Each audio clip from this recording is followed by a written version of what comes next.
तो दोस्तों, एक और नया दिन और मैं बलजीत परमार हाजिर हूँ एक नई कहानी, एक नया किस्सा लेकर।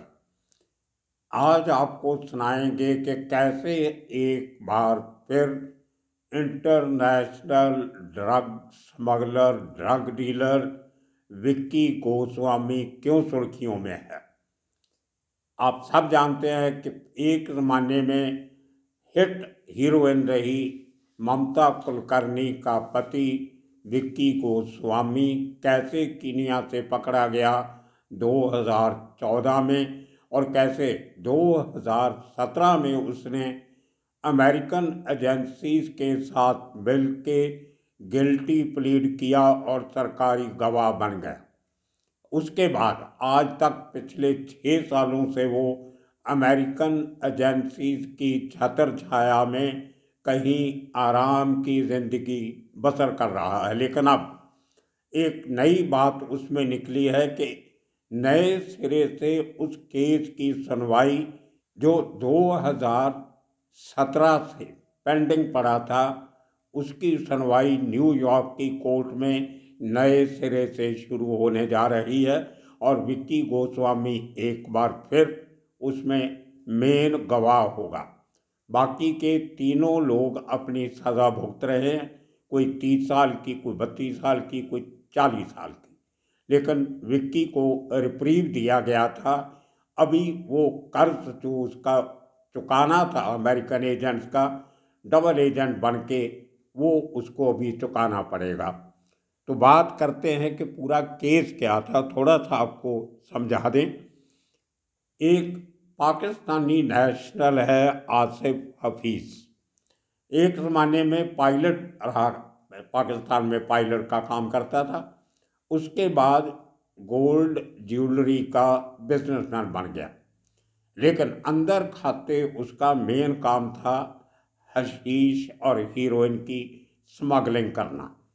बड़े बड़े पाकिस्तान के जो स्पाई एजेंसी थी उनके साथ उसका लिंक बताया जाता रहा है। और 2004 में बहुत बड़ा एक कंसाइनमेंट, जिसको हम ग्रीस ड्रग कहते हैं, ग्रीस ड्रग रैकेट, 2004 में यही आसिफ हफीज़ के ज़रिए या इसकी छत्र छाया के नीचे ग्रीस में 650 टन हशीश भेजी जाती है पाकिस्तान से। एक कंटेनर भर के भेजे जाते हैं, बहुत सारे बॉक्सेस उनमें बनाए होते हैं, सीरियल नंबर उनके ऊपर होते हैं। वो सब इतनी बड़ी कंसाइनमेंट ग्रीस भेजी जाती है नकली पेपर्स बना के। लेकिन कहीं ना कहीं से अमेरिकन यूएस गवर्नमेंट का जो department of drug enforcement agency जो है, DEA जिसको कहते हैं, उसको इसकी खबर लगती है। ग्रीस की अथॉरिटीज़ को बताया जाता है और बड़ी होशियारी से, वो अपने आप में एक डिफरेंट किस्सा है कि कैसे वो ड्रग एक गोडाउन में पकड़ी जाती है। उसमें एक शख्स जिसको ड्रग तस्करों ने ग्रीस भेजा था, उन बॉक्सेस के सीरियल नंबर और उनकी गिनती चेक करने के लिए उसको उस गोडाउन में बंद करके 2 एनफोर्समेंट ऑफिसर्स उस गोडाउन से भाग जाते हैं। और साथ ही साथ एथेंस में, जो ग्रीस की राजधानी है, वहाँ की जो एनफोर्समेंट एजेंसी है वो उस गोडाउन को रेड करती है और उस शख्स को अंदर से पकड़ दिया जाता है। और वो शख्स आसिफ हफीज़ का और विक्की गोस्वामी का खास दोस्त तलरेजा था, जो बेसिकली हांगकांग का रहने वाला था और सिंगापुर से ऑपरेट करता था।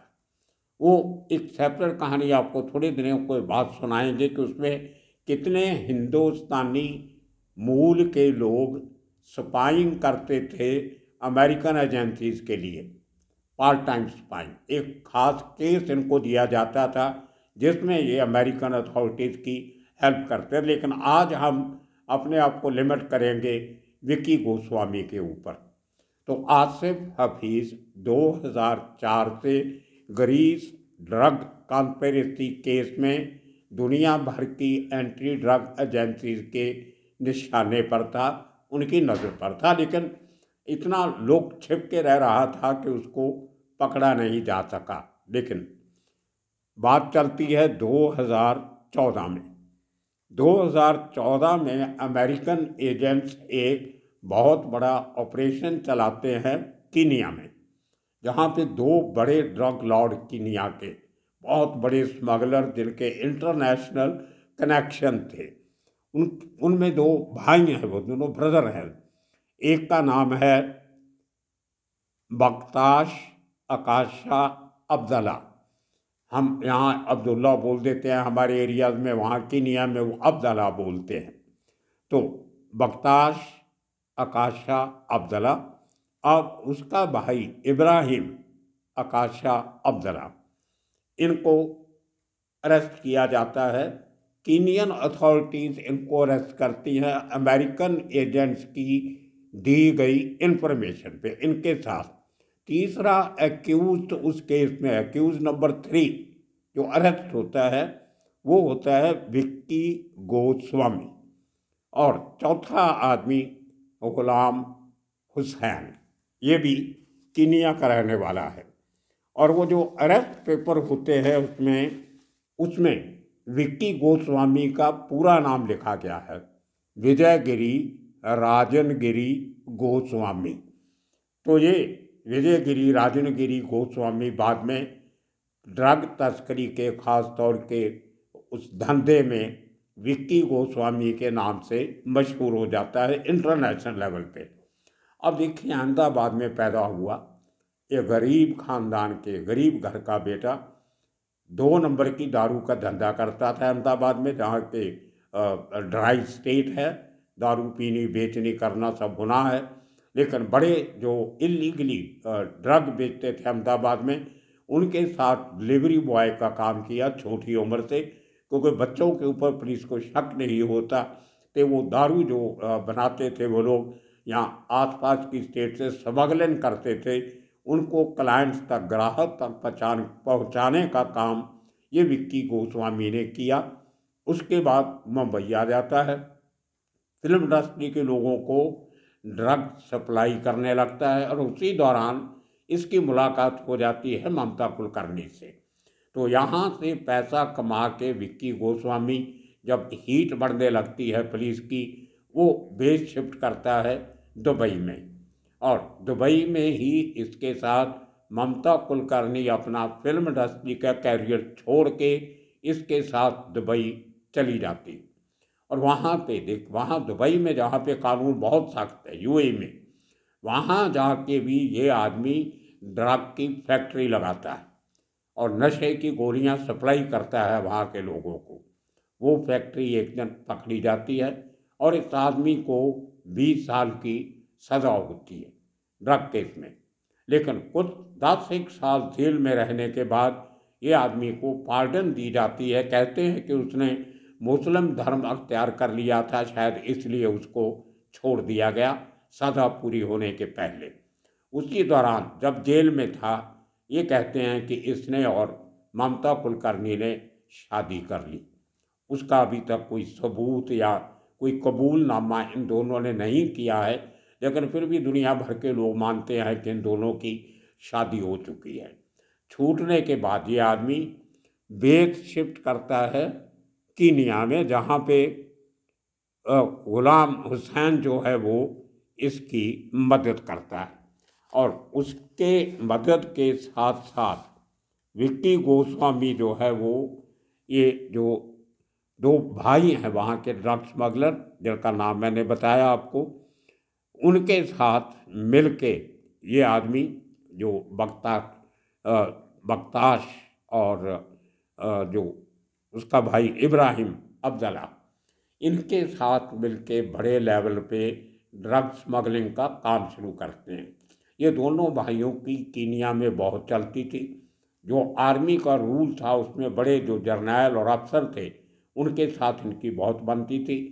कीनिया मोम्बासा के नज़दीक एक बहुत बड़ा, जिसको हमारे हिंदुस्तान में फार्म हाउस कह देते हैं, वहाँ पे कंट्री विला इस आदमी ने बनाई, जिसकी सिक्योरिटी इतनी टाइट थी, कहते हैं कि परिंदा भी पर नहीं मार सकता था। लेकिन अमेरिकन एजेंसीज को पूरा शक था कि ये लोग जो 10 साल पहले का जो ग्रीस कांड हुआ था वो पूरी की पूरी हशीश अमेरिका में जानी थी, ग्रीस में उसकी कोई खपत नहीं थी। उसको फॉलो अप करते करते अमेरिकन एजेंट अपने आप को, अपनी आइडेंटिटी चेंज करते हैं और कोलंबियन ड्रग कार्टेल का मेंबर अपने आप को पोज करते हैं, बताते हैं। और वो बड़े तरीके से इतने सालों से इनको मिलते गिलते गिलते 2014 तक जो अब्दुल्ला ब्रदर्स हैं दोनों, उनके साथ अच्छी दोस्ती पैदा कर लेते हैं और इनको यकीन में लेते हुए, भरोसे में लेते हुए एक बड़ी कंसाइनमेंट की फरमाइश करते हैं कि हमें ये ड्रग जो है, हम कोलंबिया से आए हैं, हम ड्रग स्मगलर हैं और हमें 100 किलो के करीब ड्रग चाहिए, जो हमने हीरोइन चाहिए प्योर क्वालिटी की, जो अमेरिका हमने भेजनी है। और ये दोनों भाई, ये जो अब्दुल्ला ब्रदर्स हैं और विक्की गोस्वामी और इनका चौथा साथी गुलाम हुसैन, ये उनकी मदद करते हैं। इनकी मदद से अब्दुल्ला ब्रदर्स पाकिस्तान से 100 किलो प्योर हीरोइन की कंसाइनमेंट मंगवाते, जो अमेरिकन एजेंट्स का मानना है कि वो ड्रग और किसी ने नहीं बल्कि आसिफ हफीज़ ने भेजी थी। तो उसको लेके वो ड्रग थोड़ा, जो उसका पोर्शन था 1.5 किलो, उसको कीनिया में ही डिस्ट्रीब्यूट करके देखा जाता है कि इसकी पोटेंसी क्या है, उसकी मार्केट में डिमांड किस तरह की है, दिखावे के लिए। और 98.5 केजी हीरोइन सक्सेसफुली अमेरिका भेज दी जाती है। उसमें कोई दिक्कत नहीं थी, क्योंकि तो अमेरिकन ड्रग एनफोर्समेंट एजेंसी के एजेंट थे, उन्होंने खुद ही अपने तरीके से पहुंचा दिया। लेकिन एक एविडेंस क्रिएट हो गई, जो इतने दिनों से वो सीक्रेटिवली इनकी कन्वर्सेशन, जो टेलीफोन की बातें होती थी, जो आमने सामने बैठ के जो बातें होती थी, वो सब रिकॉर्ड की गई थी। और जब वो ड्रग अमेरिका पहुंच जाती है, अमेरिका के पास एक बड़ा सबूत आ जाता है, एविडेंस आती है इलेक्ट्रॉनिक और दूसरी, उसको लेके अमेरिकन जो हैं वो कीनिया अथॉरिटीज़ को रिक्वेस्ट करते हैं कि इन आदमियों को हमारे हवाले कर दो, हम इनके खिलाफ अमेरिका में केस चलाना चाहते हैं और बहुत बड़ा एक इंटरनेशनल ड्रग रैकेट चल रहा है, जिसकी जानकारी ये इनसे हमने हासिल करनी है। लेकिन जैसे मैंने कहा, ये कीनियन बंधुओं की बहुत चलती थी कीनिया में। इन्होंने सरकार को अपने असर सूख से 3 साल तक रोक के रखा। जब अमेरिका ने एक्स्ट्राडिशन की अर्जी डाली कि मोम्बासा कोर्ट में, कीनिया की कोर्ट में, तो कोर्ट ने मना कर दिया, तीनों को अमेरिका जाने की इजाज़त नहीं दी। 3 साल तक, 2017 तक ये केस जो था वो कीनिया की कोर्ट में चलता रहा। लेकिन उसके चलते चलते 3 साल तक अमेरिका ने अपनी जांच जारी रखी, आसिफ के खिलाफ एविडेंस और इकट्ठी करने की। In the mean time Asif, जो एक ज़माने में यूके, यूएसए, पाकिस्तान और यूएई, तो आसिफ जिसको पकड़ने के लिए यूएस एजेंसीज ने 3 साल तक ये सारा ऑपरेशन चलाया, इनको लेके जाने की कोशिश करते रहे। उधर दूसरी तरफ आसिफ उन्हीं दिनों में, जो एक ज़माने में बहुत बड़ा बिजनेसमैन हुआ करता था, यूके में जो उस समय का प्रिंस चार्ल्स जो था, आज वो ब्रिटेन के किंग हैं। अभी थोड़े महीने पहले क्वीन एलिजाबेथ की डेथ के बाद उनको किंग बनाया गया। इनके साथ उसकी अच्छी दोस्ती थी, पोलो मैचेस में इसके साथ मैच खेला करता था आसिफ, और जो रॉयल चैरिटीज़ हैं उनको बहुत पैसा दान देता था। और जो पाकिस्तान में इमरान खान की मदर के नाम पे जो कैंसर हॉस्पिटल बना, उसमें बहुत बड़ा दान दिया। कहने का मतलब वो बहुत हाई प्रोफाइल बिजनेसमैन, लेकिन उसकी आड़ में अमेरिकन का मानना ये था कि वो ड्रग का धंधा चलाता है, और उसको पकड़ने के लिए ये कीनियन ड्रग माफिया को हथियार बनाया गया जो उनके थ्रू इस तक पहुंचने की कोशिश की गई। उसी समय जब कीनियन अथॉरिटीज़ ने इन चारों को अमेरिका के हवाले करने से मना कर दिया, ये कहते हुए कि हमारी कोर्ट ने इसकी इजाज़त नहीं दी, तो एक दिन अचानक ये चारों कीनिया से गायब हो जाते हैं। बाद में पता चलता है कि अमेरिकन एजेंट्स इनको साथ ले गए और थोड़े दिनों के बाद इनको न्यूयॉर्क की डिस्ट्रिक्ट कोर्ट में पेश किया गया। चारों को, दोनों कीनियन भाई और विक्की गोस्वामी और गुलाम उसको, तीन इनको, और वहाँ पे जो चार्जेस फाइल किए गए उनमें इंटरनेशनल ड्रग तस्करी और अमेरिका में ड्रग बेचने का भेजने, वो सारे काउंट्स लगाए गए। जब उसकी हीरिंग चल रही थी तो विक्की गोस्वामी ने एक प्ली दिया कोर्ट में कि मैं सरकारी गवाह बनना चाहता हूँ, जो मुझे सज़ा होगी वो भुगतूंगा, लेकिन मैं पूरे केस में गुनाहगार नहीं बनना चाहता, तो जो आपको इन्फॉर्मेशन चाहिए मैं आपको दूंगा। और कहा यह भी जाता है कि इसको गवाह बनाने की पूरी चाल जो थी वो अमेरिकन एजेंट्स ने ही रची थी। और हुआ भी वही। जब केस खत्म हुआ इन तीनों को तो सज़ा हो गई 30 साल के ऊपर की, लेकिन विक्की गोस्वामी को अमेरिकन ने शेल्टर दे दिया। अब देखिए 1919 में ये सज़ा होती है और उसके बाद आज तक विक्की गोस्वामी अमेरिकन एजेंसीज की शेल्टर में रह रहा है। दूसरी तरफ आसिफ ने जब इंग्लैंड में स्कॉटलैंड यार्ड उसको अरेस्ट करता है रीजन पार्क में उसके फ्लैट से, लंबी लड़ाई चलती है, उसके अरेस्ट होते ही अमेरिकन वहाँ पे एक्स्ट्राडिशन की अर्जी पेश करते हैं, लेकिन अमेरिकन कोर्ट्स मानती नहीं। करते करते सुप्रीम कोर्ट तक केस जाता है और अल्टीमेटली इसको भेजने की कवायद शुरू हो जाती है अमेरिकन के हवाले करने की। लेकिन आसिफ जाने में, जैसे मैंने कहा, बहुत वेल कनेक्टेड था, उसने एक और अपील कर दी जो यूरोपियन ह्यूमन राइट्स कमीशन है, जो जितने यूरोपियन कंट्रीज़ हैं उनकी एक साझी कॉमन बॉडी है ह्यूमन राइट्स की, कि मेरे साथ मेरे ह्यूमन राइट्स का खनन हो रहा है, ब्रिटिश अथॉरिटीज़ मेरा साथ नहीं दे रही, मैं यूरोपियन कोर्ट में, ये ह्यूमन राइट्स कोर्ट में, कमीशन में एप्लीकेशन देता हूँ। उसकी अर्जी को देखते हुए यूरोपियन कमीशन ने इंग्लैंड को एक बार फिर मना कर दिया कि जब तक हमारा फैसला नहीं आता आप इसको यूएस के हवाले नहीं कर सकते। लेकिन अब खबर ऐसी आ रही है कि अंदर खाते कोई डील ब्रिटिश सरकार की और अमेरिकन सरकार की हो गई है।